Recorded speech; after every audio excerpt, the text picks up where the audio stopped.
What up, it's Ty 1822 back with another AEW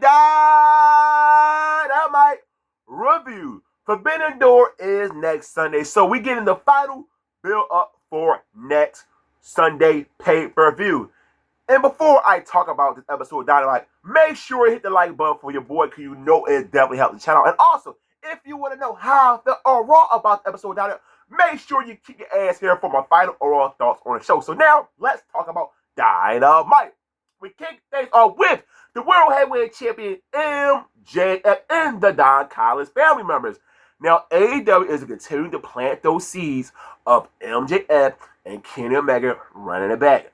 MJF brought up, hey, I'm 2-0 against Kenny Omega. And we also know there's a pay-per-view that would take place before AEW All in London, and that is Redemption. And Kenny Omega is looking for redemption to finally beat MJF for the first time in AEW to become the AEW World Heavyweight Champion again. And it's a good job by AEW, because we all assume that it's Will Ospreay versus MJF. But now they are having us thinking, are they really going to go with MJF and Will Ospreay, or are we going to get Kenny Omega and Will Ospreay? And that's the beauty of this right here. Now it's not coming off predictable, and I cannot wait to see the outcome of that match in Canada.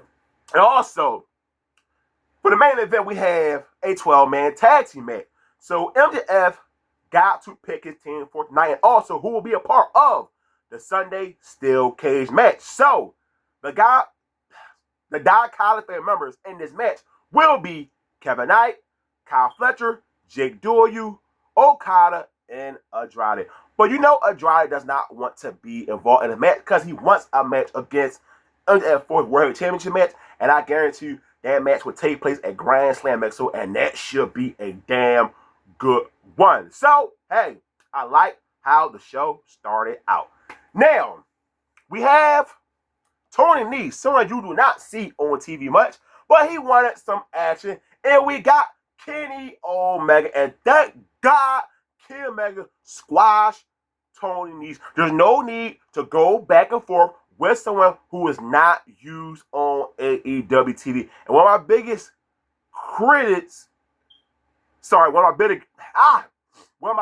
critical things about Kenny Omega is the way he is too unselfish. But tonight, he was not unselfish. He squashed, and that's all it needed to be. So we had Zack Sabre Jr. comes out with his two partners. Hey, we got a babyface being smart. Let me lead the ring, and then I get the help of the Young Bucks and Jack Perry. Zack Sabre Jr. is someone I wonder when he's ready to come to America. I like this guy, but man, he been in New Japan, I believe, for a very long time. And I'm really looking forward when that guy's going to come over to America, because I would love to see him on AEW television and see what more can he bring to professional wrestling on a weekly television show. We did not get a brawl. Kenny Omega's in things with his promo. That match should be a banger, and it could be the match of the night at Forbidden Door. Bro Dino versus Jon Moxley and Daniel Garcia. Now, this was a good match, but it was just too damn long for my liking. It felt like they wanted to turn it into a great match, but they never got to that point of the match. This match had a lot of commercials, and I was waiting for it to end. But one thing I did like about this match, when Bro Dino were doing the Macarena, Danny Garcia finally brought back the dance, and it popped the crowd in Houston. Thank God. I've been waiting for him to do that for a very long time. Now that the Death Riders are acting more like tweeners or babyface instead of heels. But Bro Dino did get the win, and we find out why this match actually took place, because I understand why it was going on. Bro Dino, they celebrate backstage, and then Bandito tells Lexi Nair, I want Jon Moxley for the Continental Championship, and Mox accepted. So there will be another match for Forbidden Door, and that's going to be a kick-ass match. The Dogs! We're supposed to hear from them, but no, we got the return of Christian Cage and Adam Copeland, and they took them out. Both guys ran through the crowd. Both guys got on the microphone. Christian Cage continued to be one of the best things in AEW. I know and try to pop the crowd by bringing up how the Dogs were like them back in the day with APA and other past tag teams in W, but it just didn't get that much of a pop. It's telling you wrestling is continuing to get younger and younger and younger. So when you bring up old names like APA and got the other tag team mentioned, can't remember at all, but I ain't gonna try to remember it. It's not that important, but it was just crazy to watch the APA name not get a pop in that crowd. And it tell you how young wrestling is really about to get. Rules wrestling is really old school wrestling, and it hurts to accept that unless we know, damn, where did time go? But that match, tag championships, should be a solid one. Mercedes Moné versus Hazuki. The winner of the match will head to the Owen Hart Cup Finals. And this was the match of the night. I have no idea anything about Hazuki, but she made me a fan tonight. Mercedes Moné just came back AEW, and she has not missed a beat. The crowd were eating this match up. What they wanted for the tag team match earlier between Mox, Garcia, Brodino, you got it here. The crowd chanted, "This is awesome." This was a pay-per-view quality match on TBS. And Mercedes Moné continued to show why she one of the all-time greats in professional wrestling. Mercedes Moné wins with the what her submission called today? Damn, I forgot. But I ain't gonna try to remember. She won with a submission. Y'all know what it called. Hey, you want to tell me what it is? Let me know in the comment section. I ain't trying to remember because I want this video to go on too goddamn long. And she will face the winner of Maya World and Athena. Bank statement. That's what it's called. So we have Will Ospreay. Congratulations on getting married to Isla Winster. Swerve came out face to face. They will face each other next Sunday at Forbidden Door. We all know the last time they had a match against each other was for Swerve World Championship, and Swerve retained his championship against Will Ospreay. This was a very strong segment to build up this match. It's going to be a tremendous match. Will Ospreay was wondering why Swerve did not help him when the Death Riders took him out.